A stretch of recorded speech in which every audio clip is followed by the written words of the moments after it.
여보, 오늘도 두통이에요? 오늘은 하기로 한 날이잖아요. 아내의 목소리에 저는 이불을 더 깊이 덮어버렸습니다. 혈압약을 핑계로 침대에 누워있지만 사실 아내가 무서웠습니다. 71살의 제가 15살 연하인 56살 아내의 그 요구가 두려워 도망치고 있었던 겁니다. 처음부터 이런 건 아니었습니다. 7년 전 아내와 사별하고 혼자 지내다가 우연히 그녀를 만났죠. 젊어 보이는 외모에 세련된 말투, 미용실 운영하는 똑똑한 여성이었습니다. 서로의 외로움을 달래주는 친구가 되어줄 거라 믿었습니다. 하지만 결혼 3개월째 모든 게 달라졌습니다. 이틀에 한 번은 기본이죠. 혈압약, 당뇨약을 먹는 제 나이에 감당하기 힘든 요구였습니다. 친구들에게 털어놓자니 자존심이 상하고 자식들에게는 더더욱 말 못할 노릇이었습니다. 결국 익명으로 네이버 카페에 글을 올렸죠. 황혼 사랑길 카페에 올린 제 글은 하루 만에 조회수 1만을 넘겼습니다. 할아버지,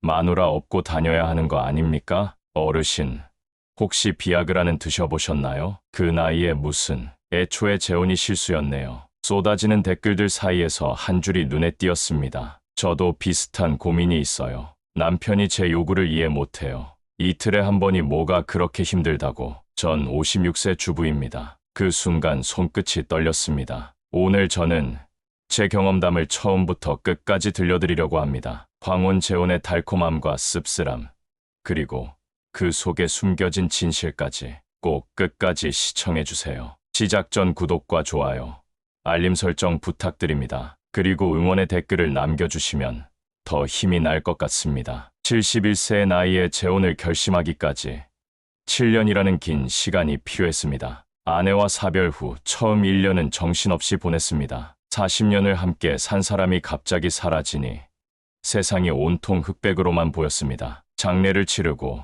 살림을 정리하고 혼자만의 생활을 시작하는 과정이 마치 꿈만 같았습니다. 2년째 되던 해부터는 조금씩 혼자만의 생활에 적응해갔습니다. 아침 6시 기상, 공원 한 바퀴 산책, 복지관에서 바둑 두기, 저녁엔 뉴스 보기, 나름대로의 규칙적인 생활 패턴을 만들었습니다. 밥도 직접 해먹었고, 빨래도 개고, 청소도 했습니다. 사별한 남편들의 모임에도 나가고, 복지관 프로그램도 들으며 바쁘게 지냈습니다. 하지만 시간이 흐를수록 저녁 시간이 점점 더 외로워졌습니다. 특히 주말 저녁이면 더욱 그랬습니다. 자식들은 다들 제 살기 바빴고, 손주들 얼굴 보는 것도 한 달에 한 번 정도였습니다. TV 소리를 크게 틀어놓아도 집 안은 너무 조용했고 밥상에 앉아있는 시간이 점점 짧아졌습니다. 6년이 지날 무렵 우연히 복지관에서 만난 친구 하나가 재혼을 권했습니다. 처음엔 손사래를 쳤습니다. 나이 70이 넘어가는데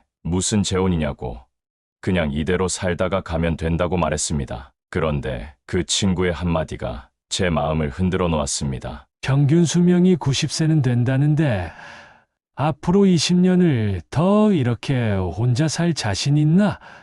나이 들수록 더 외로워질 텐데.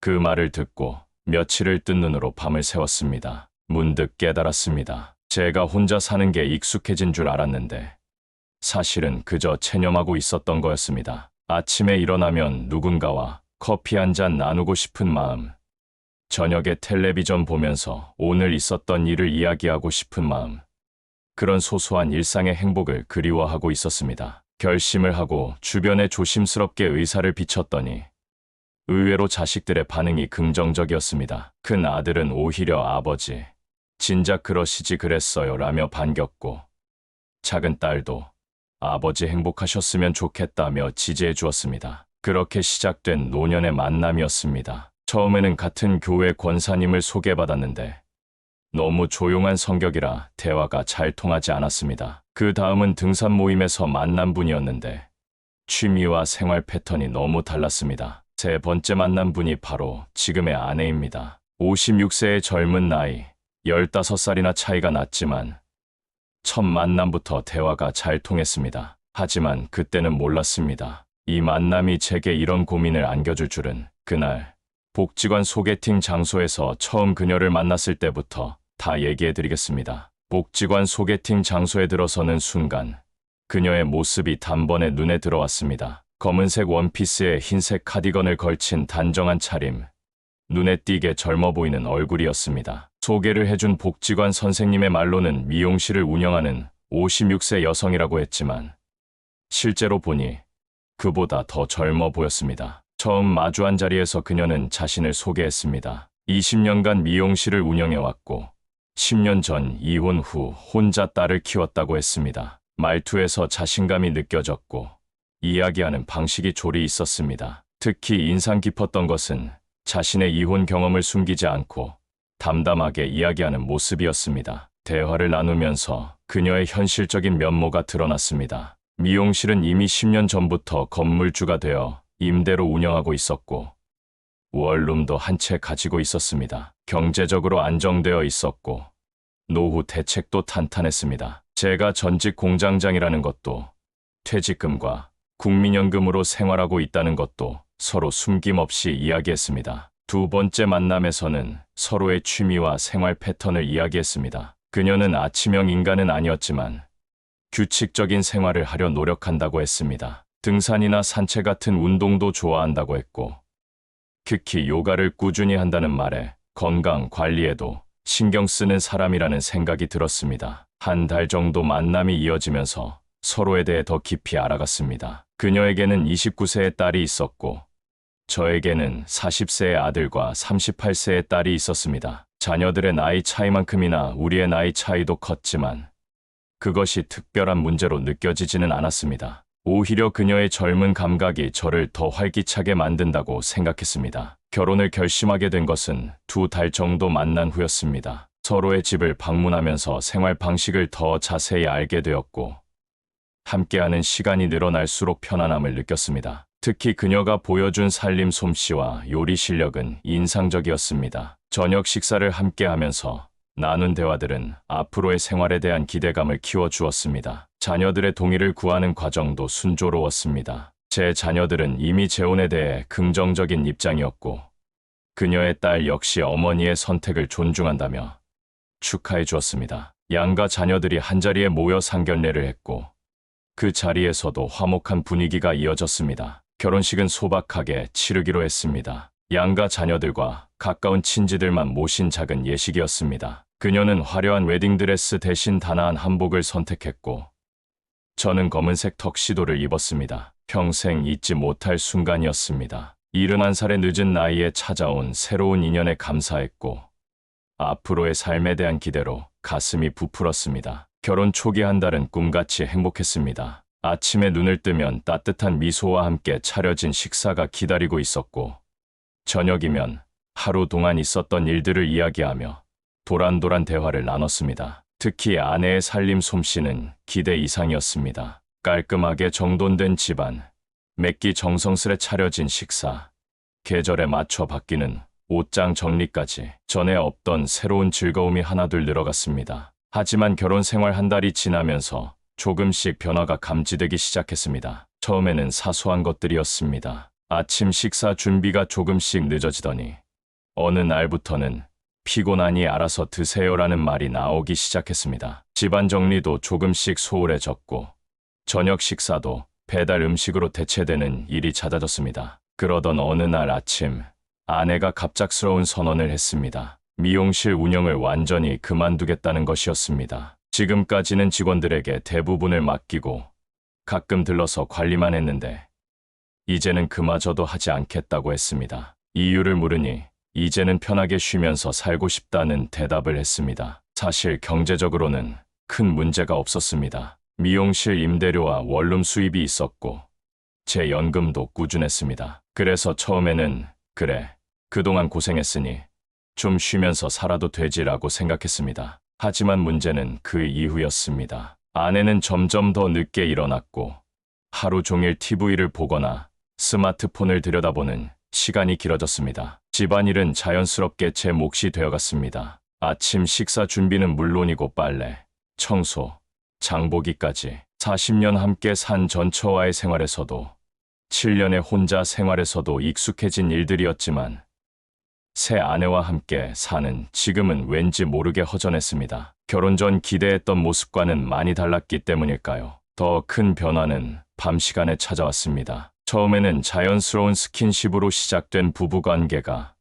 어느 순간부터 일정한 패턴을 요구하는 의무처럼 변해갔습니다. 이틀에 한 번은 기본이라는 아내의 말에 처음에는 농담으로 웃어넘겼습니다. 하지만 그것이 농담이 아닌 진지한 요구라는 것을 깨닫는 데는 오래 걸리지 않았습니다. 혈압약을 먹는 제 나이에 게다가 당뇨약까지 복용하는 상황에서 그런 잦은 관계는 부담이었습니다. 처음에는 참고 맞춰보려 했지만 점점 체력적인 한계를 느꼈습니다. 두통을 핑계로 피하기도 하고 일부러 늦게 들어가 아내가 잠들 때까지 기다리기도 했습니다. 하지만 그럴 때마다 아내의 실망한 한숨 소리가 마음을 무겁게 했습니다. 이런 고민을 누구에게도 털어놓을 수 없었습니다. 같은 연배의 친구들에게는 자존심이 상해서 자녀들에게는 부끄러워서 말할 수 없는 노릇이었습니다. 그래서 결국 익명 인터넷 카페를 찾아 헤매기 시작했습니다. 비슷한 고민을 가진 사람들의 이야기라도 읽어보면 위로가 될 것 같았습니다. 나이 들어 가장 신경 쓰이는 것은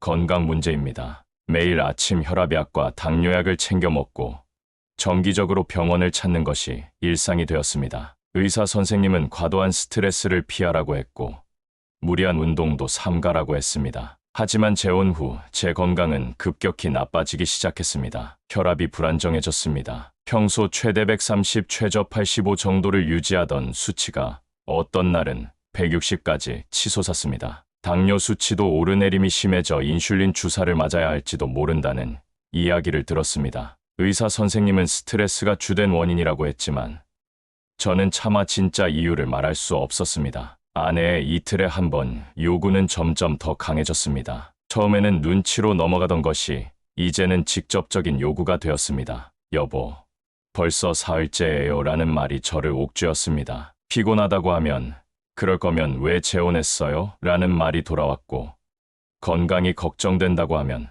핑계만 대지 마세요. 병원에 가보세요라는 반응이었습니다. 체력적인 부담은 날이 갈수록 커졌습니다. 밤마다 땀이 흠뻑 젖도록 잠을 설쳤고 아침이면 온몸이 천근만근이었습니다. 평소 즐기던 아침 산책도 자주 거르게 되었고 복지관에서 만나던 친구들과의 약속도 줄였습니다. 피곤해 보인다는 말을 들을까봐 사람 만나는 것도 부담스러워졌습니다. 특히 가슴 두근거림이 심해졌습니다. 밤만 되면 가슴이 쿵쾅거리고 식은땀이 났습니다. 처음에는 단순히 긴장 때문이라고 생각했는데 점점 그 증상이 심해졌습니다. 한 번은 너무 심해져서 새벽에 응급실을 찾았는데 의사가 심전도 검사를 하며 물었습니다. 어르신, 혹시 무리한 운동이나 스트레스 받는 일 있으세요?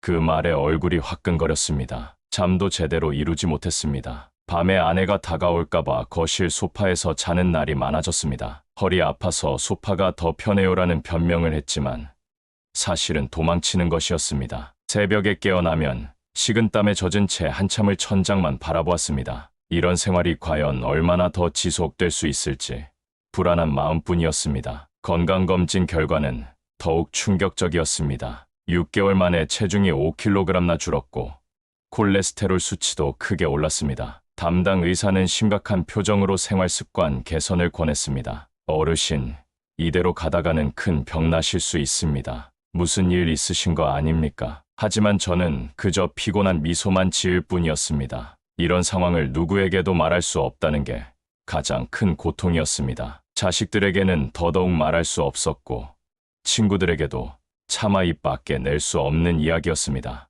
혼자서 고민하고 혼자서 끙끙 앓는 시간이 길어질수록 제 건강은 더욱 나빠져만 갔습니다. 결국 인터넷을 헤매다 황혼사랑길이라는 카페를 찾았습니다. 은퇴자들의 연애와 재혼을 다루는 곳이었습니다. 처음에는 그저 다른 사람들의 글만 읽었습니다. 남편이 전혀 관심을 안 보여요. 아내가 계속 거절만 해요.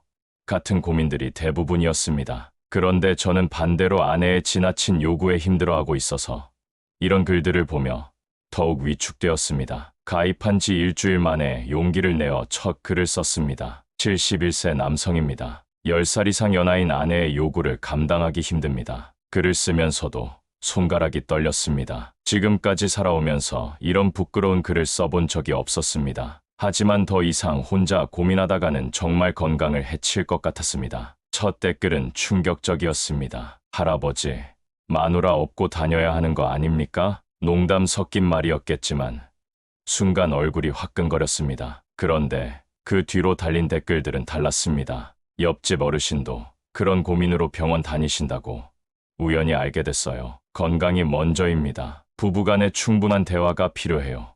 등 진지한 조언들이 이어졌습니다. 특히 주목을 끈 것은 비슷한 상황에 처한 남성들의 이야기였습니다. 73세의 한 남성은 재혼한 아내와의 갈등으로 협심증까지 생겼다고 했고, 69세의 다른 남성은 결국 이혼을 선택했다는 고백도 있었습니다. 그들의 이야기를 읽으며 처음으로 위로를 받았습니다. 적어도 이런 고민으로 괴로워하는 게 저 혼자만은 아니라는 사실에 카페에서 활동하면서 새로운 사실도 알게 되었습니다. 의사와의 상담 없이 임의로 발기부전 치료제를 복용하다가 쓰러진 사례, 아내의 요구를 무리하게 들어주다가 뇌출혈로 쓰러진 경우도 있었습니다. 그런 사례들을 읽으며 등골이 오싹해졌습니다. 제가 걸어가고 있는 길이 얼마나 위험한지 깨달았습니다. 올린 지 3일째 되던 날, 조회수가 급격히 올랐습니다. 다른 카페에도 제 글이 공유된 모양이었습니다. 댓글도 수백 개가 넘게 달렸습니다. 대부분은 위로와 조언이었지만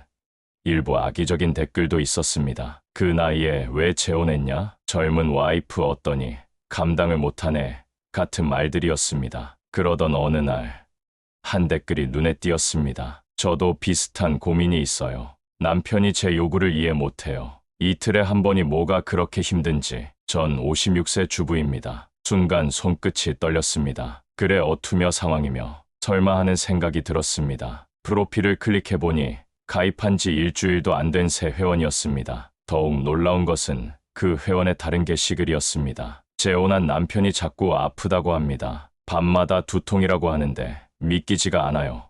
같은 내용들, 의심의 여지가 없었습니다. 그 글을 쓴 사람은 분명 제 아내였습니다. 아내도 저처럼 혼자 고민하다가 이곳을 찾은 것이었습니다. 아내의 글을 본 후 마음 한켠이 무거워졌습니다. 나를 이해하지 못한다고만 생각했는데 아내 역시 나름의 고민이 있었던 겁니다. 그날 밤 오랜만에 약국을 찾았습니다. 평소 자주 지나치던 약국 앞에서 한참을 망설였습니다. 들어가야 할지 말아야 할지 발걸음이 쉽게 떨어지지 않았습니다. 결국 약국 문을 열었습니다. 젊은 약사는 제 나이와 외모만 보고도 짐작했는지 조심스럽게 물었습니다. 어르신, 혹시 발기부전 약을 찾으시나요? 얼굴이 화끈거렸습니다. 약사는 전문의 상담을 권했지만 저는 고개를 저었습니다. 병원에 가서 이런 상담을 한다는 게 너무 부끄러웠습니다. 인터넷에서 본 정보를 바탕으로 약을 구입했습니다. 약사는 재차 주의사항을 설명했습니다. 혈압약 드시는 분은 절대 함께 복용하시면 안 됩니다. 심장마비나 뇌출혈의 위험이 있어요. 하지만 그때는 그 말이 한쪽 귀로 들어오고 한쪽 귀로 나갔습니다. 아내를 실망시키지 않으려는 마음뿐이었으니까요. 그날 저녁, 아내는 평소와 다르게 제가 좋아하는 안동찜닭을 준비했습니다. 식사 자리에서 아내는 유난히 밝은 목소리로 이야기를 건넸습니다. 오랜만에 보는 아내의 환한 미소에 마음이 약해졌습니다. 저녁 식사를 마치고 거실에서 TV를 보는 동안 몰래 약을 삼켰습니다. 혈압약을 먹은 지 2시간밖에 안 지났는데도 말입니다. 1시간쯤 지났을까?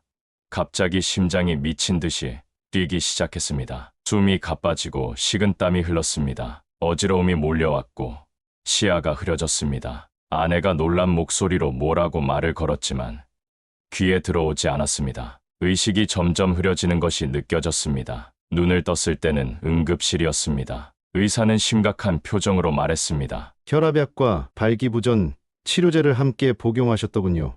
정말 위험한 상황이었습니다. 조금만 늦었어도 큰일 날 뻔했어요.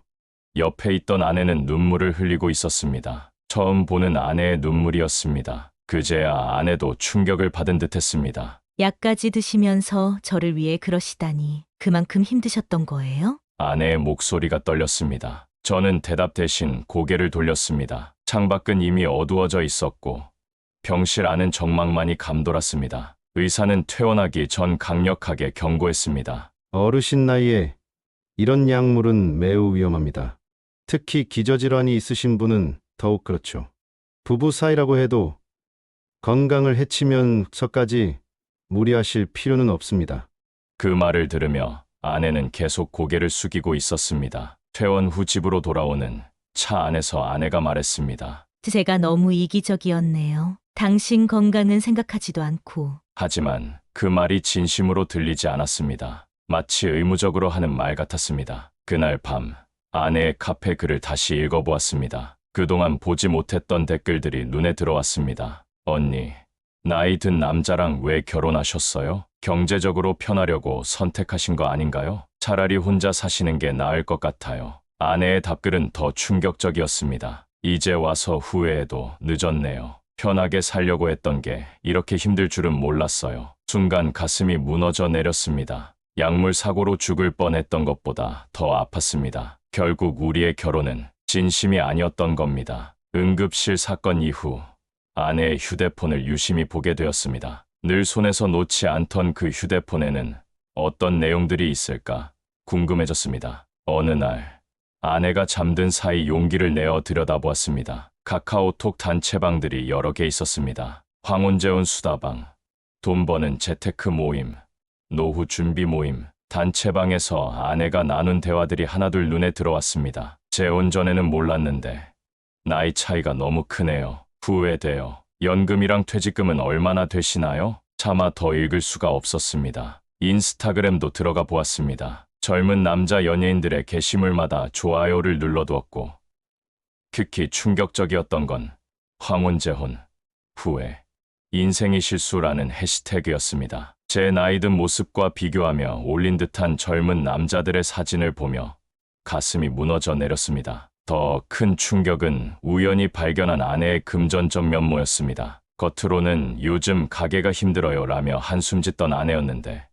통장 잔고는 꾸준히 늘어나고 있었습니다. 미용실 임대료, 원룸 수입, 적금 통장까지 꼼꼼하게 따로 관리되고 있었습니다. 생활비가 부족하다며 제 연금에서 조금씩 더 보태달라고 할 때마다 저는 아내의 어려움을 이해하려 노력했습니다. 하지만 그 돈들은 고스란히 아내의 개인 통장으로 들어가고 있었습니다. 미용실 임대료와 원룸 수입도 모두 따로 관리하고 있었습니다. 제게는 요즘 장사가 안 돼서 라며 한숨 짓던 아내였는데 실제 수입은 꾸준했고 오히려 늘어나고 있었습니다. 생활비를 더 내달라고 할 때마다 저는 연금에서 조금씩 더 보태왔는데 그 돈들은 모두 아내의 비상금 통장으로 들어가고 있었습니다. 카페에 올린 글들도 다시 읽어보았습니다. 처음에는 몰랐는데 자세히 보니 아내는 여러 개의 아이디를 사용하고 있었습니다. 한 아이디로는 불쌍한 재혼 아내인 척, 다른 아이디로는 조언자인 척,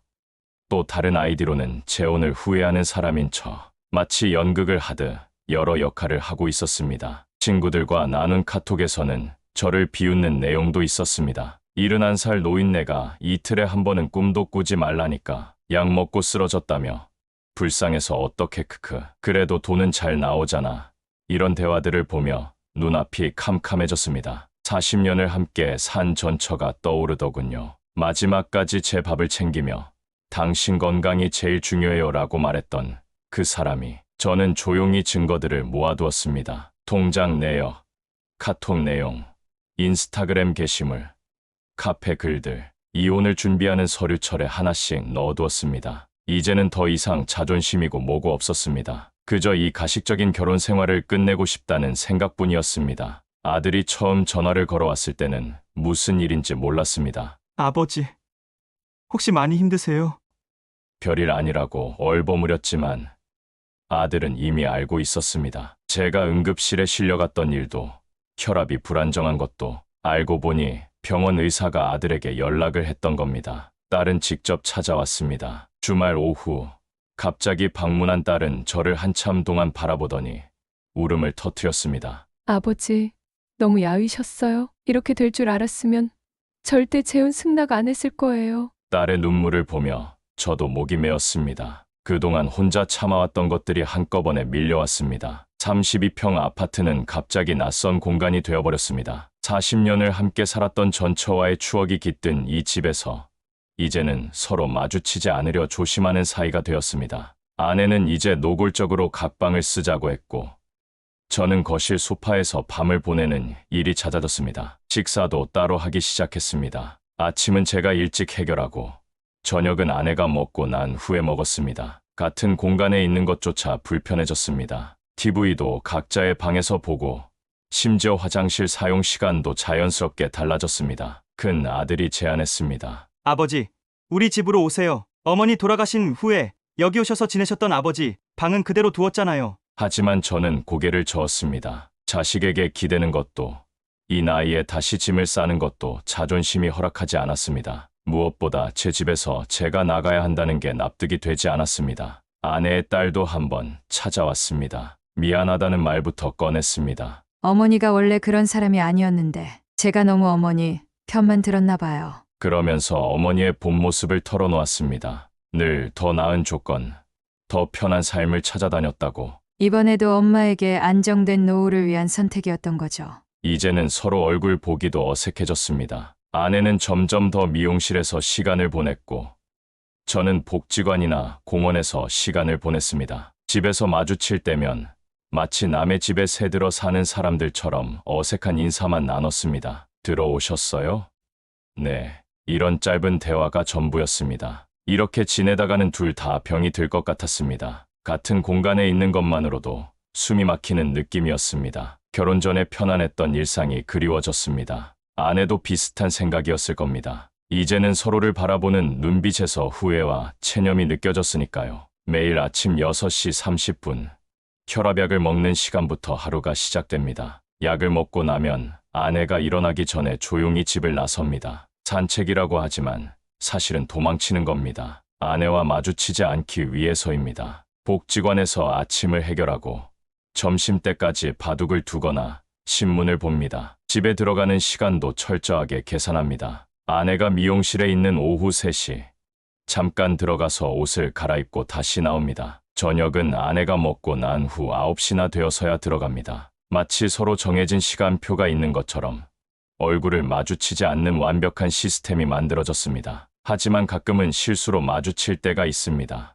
어느 날은 제가 깜빡 잠이 들어 평소보다 늦게 일어났는데 주방에서 아내와 딱 마주쳤습니다. 둘 다 놀란 표정으로 서로를 바라보다가 아내가 먼저 자리를 피했습니다. 그날 본 아내의 얼굴이 왠지 초췌해 보였습니다. 저도 많이 늙어 보였겠지요. TV 리모컨 하나를 두고도 어색한 기류가 흡니다. 제가 보던 뉴스가 끝나기도 전에 아내가 드라마를 본다며 채널을 돌립니다. 예전 같으면 여보, 잠깐만요 라고 했을 텐데 이제는 그냥 자리를 피해버립니다. 말수도 눈에 띄게 줄었습니다. 하루 종일 집에 있어도 5마디도 나누지 않는 날이 대부분입니다. 세탁기를 돌리는 시간도 달라졌습니다. 아내는 아침에, 저는 저녁에, 빨래를 넣을 때도 서로의 공간이 정해져 있습니다. 베란다 왼쪽은 아내의 영역, 오른쪽은 제 영역, 장보기도 따로 합니다. 냉장고에는 보이지 않는 경계선이 생겼고 각자의 반찬과 음식이 구분되어 있습니다. 화장실 용품도 완전히 분리되었습니다. 제 칫솔과 치약은 작은 방으로 옮겼고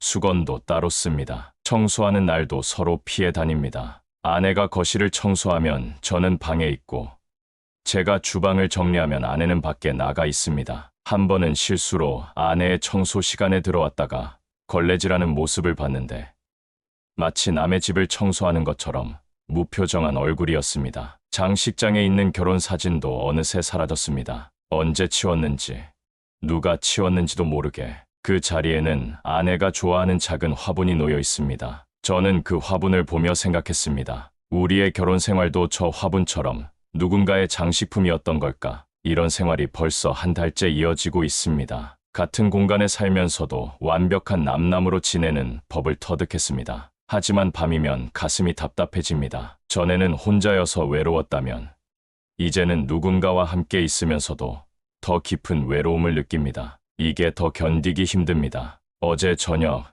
드디어 아내와 마주 앉았습니다. 각자 변호사를 선임했고 이혼 조정 기일도 잡혔다는 얘기를 나누기 위해서였습니다. 처음으로 식탁에서 마주 보고 앉은 것 같네요. 서로 커피 잔만 만지작거리다가 제가 먼저 입을 열었습니다. 우리가 왜 이렇게 됐을까요?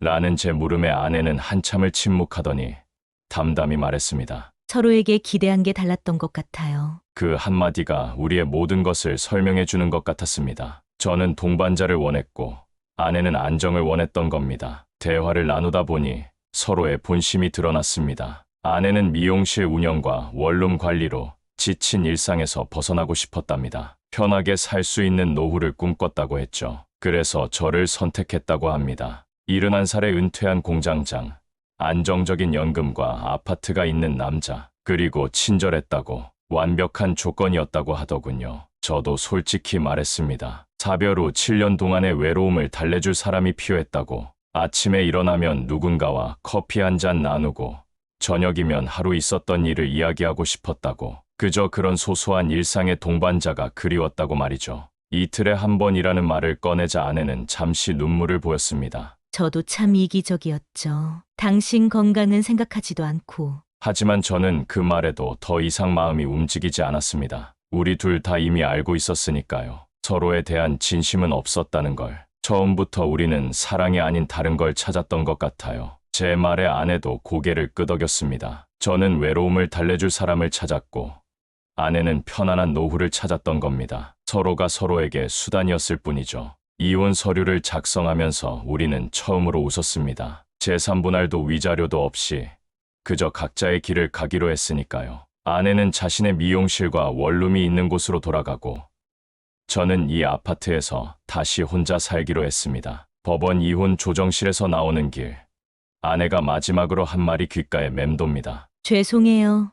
당신의 시간을 낭비하게 해서. 저는 대답했습니다. 저도 죄송합니다. 우리 모두 외로움이 만든 실수를 한 거죠. 이제 다시 혼자입니다. 하지만 이번에는 7년 전 전처와 사별 후의 그 시간과는 다른 마음가짐입니다. 더 이상 누군가를 기대하고 의지하려 하지 않으려고요. 그저 제 나이에 맞게 제 방식대로 살아가려 합니다. 어쩌면 이게 우리 나이에 가장 현명한 선택인지도 모르겠습니다. 오늘 아침에는 오랜만에 편한 마음으로 일어났습니다. 혈압약을 먹고 천천히 커피를 내려 마시면서 창밖을 바라봅니다. 똑같은 아침인데 더 이상 도망치듯 서두르지 않아도 됩니다. 이제는 진정한 제 시간이니까요. 제 이야기 끝까지 들어주셔서 감사합니다. 저처럼 황혼의 나이에 재혼을 고민하시는 분들께 도움이 되었길 바랍니다. 혹시 잊으셨다면 구독과 좋아요, 그리고 알림 설정해 주시면 감사하겠습니다. 응원 댓글도 남겨주시면